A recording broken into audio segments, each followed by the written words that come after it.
नमस्कार, आप सबका स्वागत करते हैं आपके अपने इस खूबसूरत से प्लेटफॉर्म जिसका नाम है विद्यार्थी अपडेट। और साथियों, आज हम शुरू करने वाले हैं महाजनपद काल को। महाजनपद काल से जितने भी प्रश्न बनते हैं वनडे एग्जाम में, उन सारे प्रश्नों को हम डिस्कस करेंगे। तो कुल 16 महाजनपद हैं और मगध काल का उदय कैसे हुआ, इन सारी चीज़ों के बारे में क्या करेंगे हम लोग पढ़ने वाले हैं। चलिए, तो भारत के 16 महाजनपदों का इतिहास जानेंगे यहाँ पे। चलिए देखते हैं। तो महाजनपद काल, अगर महाजनपद काल की बात करें तो छठी शताब्दी ईसा पूर्व तक आते आते छोटे छोटे जनपद महाजनपदों में तब्दील हो गए। यानी कि जब छठी शताब्दी आई तब तक जो छोटे जनपद थे महाजनपदों में तब्दील हो गए। कुल कितने 16 महाजनपदों का उल्लेख मिलता है किस ग्रंथ में? तो बौद्ध ग्रंथ है जिसका नाम है अंगुत्तर निकाय। अंगुत्तर निकाय में 16 महाजनपदों का उल्लेख मिलता है। और बात करें तो जैन ग्रंथ है ये भगवती सूत्र, यानी कि भगवती सूत्र और अंगुत्तर निकाय में 16 महाजनपदों का क्या मिलता है, हमें उल्लेख मिलता है। तो यहाँ से हमारा प्रश्न बनता है, ठीक है। और अब बात करें 16 महाजनपदों, चलिए 16 महाजनपदों को जानते हैं और उनकी राजधानी क्या है इसके बारे में भी हम डिस्कस करेंगे। तो बात करते हैं, पहला जो महाजनपद हमारा वो है अंग महाजनपद। इसकी राजधानी कहाँ है? चंपा। आपका जो प्रश्न बनता है एग्जाम में ये पूछेगा कि महाजनपद कौन है और उसकी राजधानी कहाँ पे है। तो अंग की राजधानी कहाँ है? चंपा है। बात करें अशोमक जो महाजनपद है इसकी राजधानी क्या है? पैठन या पोटन। बात करें अवंती महाजनपद, तीसरी नंबर पर आता है हमारा अवंती महाजनपद। अवंती महाजनपद के बारे में बात करें तो इसकी राजधानी क्या है? उत्तरी अवंती या आपका उत्तरी अवंती या दक्षिणी अवंती, उज्जैनी तथा महिष्मती क्या है इसकी राजधानी है। बात करें जो गंधार महाजनपद है तो इसकी राजधानी क्या है? तक्षशिला और पुष्कलावती है, ठीक है। अब बात करें कंबोज महाजनपद की, तो कंबोज महाजनपद है इसकी राजधानी है हाटक या राजपुर। कंबोज महाजनपद की राजधानी हाटक या राजपुर। चलिए अगर बात करते हैं छठवें महाजनपद की, तो छठवें महाजनपद के बारे में बात करें तो मगध है। मगध की राजधानी का है राजगृह। वेरी वेरी इंपॉर्टेंट है, आपका है वीआईपी क्वेश्चन है कि मगध महाजनपद की राजधानी गिरिव्रज या राजगृह। ये आपको प्रश्न बहुतों बार पूछा जा चुका है। एक मत्स्य महाजनपद, इसकी जो राजधानी है ये विराटनगर राजधानी है मत्स्य महाजनपद की। अगर बात करें वज्जी की राजधानी क्या है? वैशाली है। ये है आपका वेरी वेरी इंपॉर्टेंट, बहुत ही महत्वपूर्ण क्वेश्चन है। इसको आप क्या करेंगे अपनी नोटबुक में नोट कर लेंगे। चलिए अब बात करते हैं चेदी महाजनपद। चेदी महाजनपद इसकी राजधानी है सुक्तिमती या सोत्तीवती, ठीक है। इसकी राजधानी सुक्तिमती, आपके परीक्षा में बहुत बार यही पूछा गया है, ठीक है। अगर आपको इस वीडियो का अगर आपको चाहिए पीडीएफ चाहिए तो टेलीग्राम चैनल पे आपको इसका पीडीएफ मिल जाएगा। जो वीडियो के डिस्क्रिप्शन में टेलीग्राम चैनल का आपको लिंक मिलेगा, आप वहां से क्या कर सकते हैं? पीडीएफ प्राप्त कर सकते हैं। चलिए अब बात करें 10वें नंबर पे, तो इसका नाम है काशी महाजनपद। काशी महाजनपद की राजधानी कहाँ है? वाराणसी। काशी महाजनपद की राजधानी कहाँ है? वाराणसी।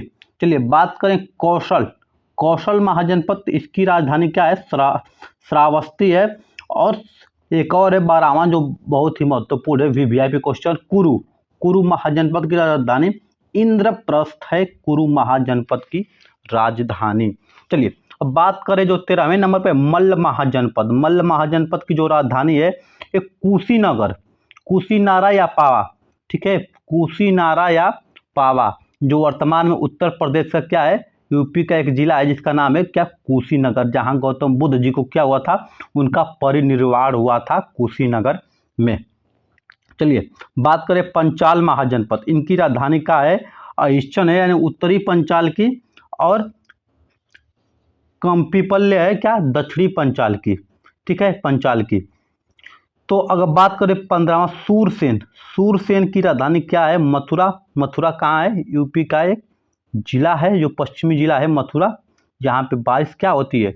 पूरे यूपी की बारिश सबसे कम होती है। सबसे अधिक बारिश कहाँ होती है? सबसे अधिक यूपी की बारिश होती है गोरखपुर जिले में, सबसे अधिक गोरखपुर जिले में, और सबसे कम क्या होती है? मथुरा में बारिश होती है। ये भी आप यूपी वाले इसको ध्यान देंगे।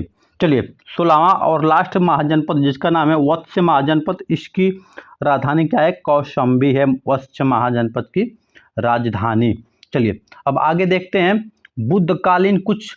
बुद्धकालीन भारत के 10 महत्वपूर्ण गणराज्य हुए, इनके बारे में जान लेते हैं क्योंकि यहाँ से हमारा प्रश्न बनता है जो बुद्ध के समय हुआ था। चलिए बात करते हैं वैशाली की। वैशाली की बात करें तो ये क्या है? इसका गणराज्य क्या? लिच्छवी है, मिथिला का है, विदेह है, और बात करें कुशीनारा क्या है? मल, और पावा का भी क्या है? मल। बात करते रामग्राम के क्या है? कोलीय गणराज्य है, और बात करें कपिलवस्तु के क्या है? शाक्य गणराज्य। अगर बात करें पिपीलिवन के कहाँ है गणराज्य? मौर्य। अब बात करें औलकप की बात करें तो ये बुली। अब बात करें इसके आगे हम केशपुत कहाँ है? कलाम। और सुमसुमारगिरी की कहाँ है? ये भाग्य। ठीक है, तो बहुत महत्वपूर्ण आपका वैशाली है, वैशाली का लिच्छवी, और इसके बाद आपका पावा या कुशीनारा, ये दोनों महत्वपूर्ण है।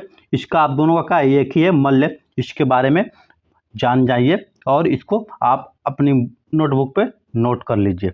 चलिए अब बात करते हैं मगध के वंशावली। मगध कौन कौन वंश था? तो हर्यक वंश। अगले वीडियो में आप पढ़ेंगे हर्यक वंश को। हर्यक वंश 544 ईसा पूर्व से 412 ईसा पूर्व तक क्या है? हर्यक वंश का शासन चला। इसके बाद आते हैं शिशुनाग वंश 412 से 344 ईसा पूर्व तक शासन चला। इसके बाद आते हैं नंद वंश की बात करें तो ये 344 से 322 ईसा पूर्व। और बात करते हैं मौर्य वंश को, तो मौर्य वंश की 322 से 184 ईसा पूर्व। अब बात करें शुंग वंश की, तो शुंग वंश आपका 184 से 75 ईसा पूर्व।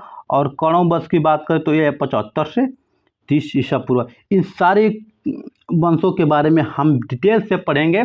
ठीक है, नेक्स्ट क्लास में, अगले क्लास में हम इन सारे वंश के बारे में पूरे डिटेल से पढ़ेंगे, जहाँ से आपके प्रश्न क्या होते हैं, प्रश्न आपके बनते हैं। ठीक है, तो वीडियो कैसी लग रही है कमेंट करके जरूर बताएं। मिलते हैं अगले वीडियो में कुछ ऐसे ही मजेदार टॉपिक के साथ। तब तक के लिए आज्ञा दीजिए। नमस्कार, जय हिंद, वंदे मातरम।